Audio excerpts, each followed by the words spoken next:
So yesterday I read in 4 parts my short story, Where is this place called Vietnam? And somehow the first part of that, I can't find the file. I don't know where it is. I got 3 files, and the files can only be 3 places, either on my phone or on a thumb drive, or on a PC or up on YouTube. Well, I can't find them anywhere, so I'm going to reread the first part. Here we go. Where is this place called Vietnam? It is Friday morning, and the 3-story wood frame apartment house closes on a group of residents and visitors. Hartford, Connecticut. John Capps, a Bronx native, has never seen 3-story wooden apartment houses before. They are dreadful. He is with Dennis O'Rourke, who is visiting his cousin Mary. She married Vincent Poog right out of college, and he set them up in the apartment once he got the job teaching in a slum school that paid $6,000, and now they have a baby. Also arriving with Dennis and John is Bob Merely, a college dropout, the name of which John cannot pronounce. Mary, who is very happy to see her cousin, serves some wine. It is red and rather cheap. They are smiling over the baby. John vows never to drink only a little wine on Friday evenings, never to be poor, never to live in Hartford in a wooden framed apartment house. When Dennis, John, and Bob went to Chicago one night during their stay at Great Lakes Naval Training Center, they went to the shore of the lake and urinated. That act put a special pedigree on their union.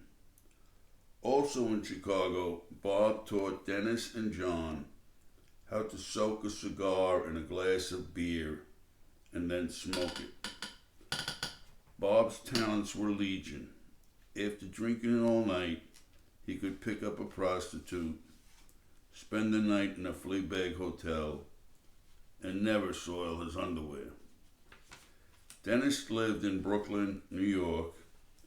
He had a little sister who could do an Irish folk dance.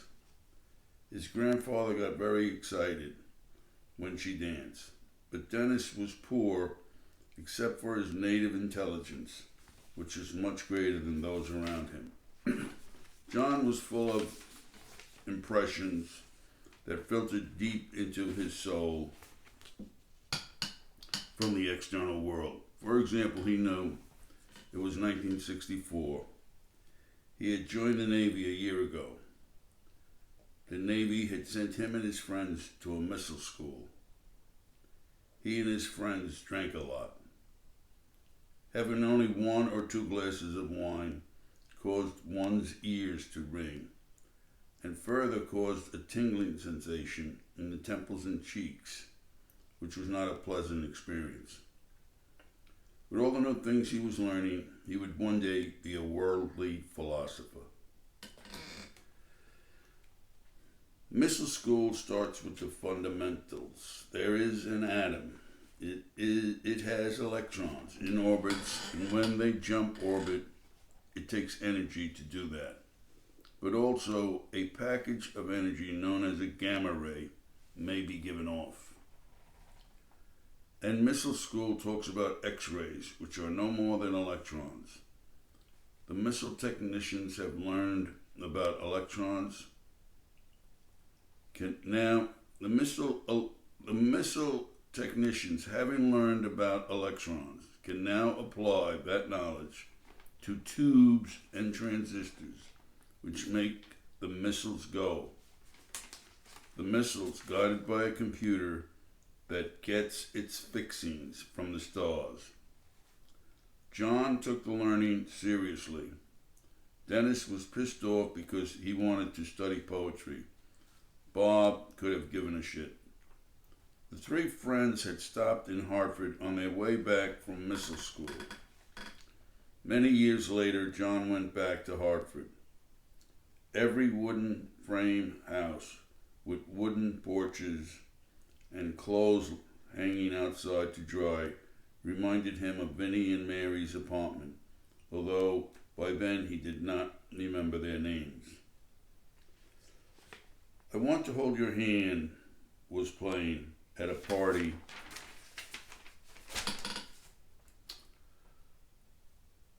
one of John's friends was having while home on leave. He could tell a lot of the girls were getting the hots with him. In 1964, a sailor's uniform could still make the girls squirm. Across town on that same night, Dennis and Bob had gone out drinking. The next day, they all met at Dennis's place in Brooklyn, went to Grand Central for a train connection to Philadelphia, where they stayed at Bob's home. Bob's folks had money, and John was impressed. He felt, someday I will have money. Rich people are better than poor. Thick pile carpeting in the living room isn't bad. Having guest rooms was a practical device which he would consider sometime in the future. They traveled by car to San Francisco, where a ship with the missiles they had learned about in school was waiting for them. Sometime after John joined the Navy, a war broke out that threatened to involve them in a big way. Recruiters had not talked war. John was upset. He didn't like swimming in the ocean, and he didn't like sharks. When he questioned Dennis about the prospects of war, Dennis was very upset and said he wanted to go to college and study English literature. The popular song Downtown was playing. Bob was reading a war novel in his rack while smoking a cigar, certainly against regulations. Thinking about the war, John remembered that 70% of all sailors could not swim. Some guys were allergic to wool. So he wrote a letter to his girlfriend in Milwaukee and then rewrote it so he could send it to his girlfriend back home. Dear fill in the blank. Some of these guys on this missile frigate can't swim. When they come back from the beach, they throw up in the head. My rack is right outside the head. Where is this place called Vietnam? Love, John. For all he learned from Dennis and Bob, John did not suffer prostitutes well. In Sasebo, Japan, he became quite drunk. He left the missile frigate at noon and was drinking hard whiskey in a nightclub by 2 p.m. after having a few beers at the EM Club. He offered a bar girl the necessary sum, and together they left for her room. It was 9 p.m. The girl took him to a house where other people were engaged in similar pursuits. John started to frolic with some of the other girls, chasing them in the hallway. The girls, with the assistance of some of their menfolk, subdued him, and, because he had passed out by now, they dumped him in a bathtub. Then he awoke. When he awoke, he was getting off a bus and was greeted by a fence, which he determined to be enclosing a military installation. Gathering his wits, John decided to follow the fence, for surely all military fences lead to somewhere, eventually. He walked around the perimeter of the military base. His walk around the perimeter of the military base had revived him.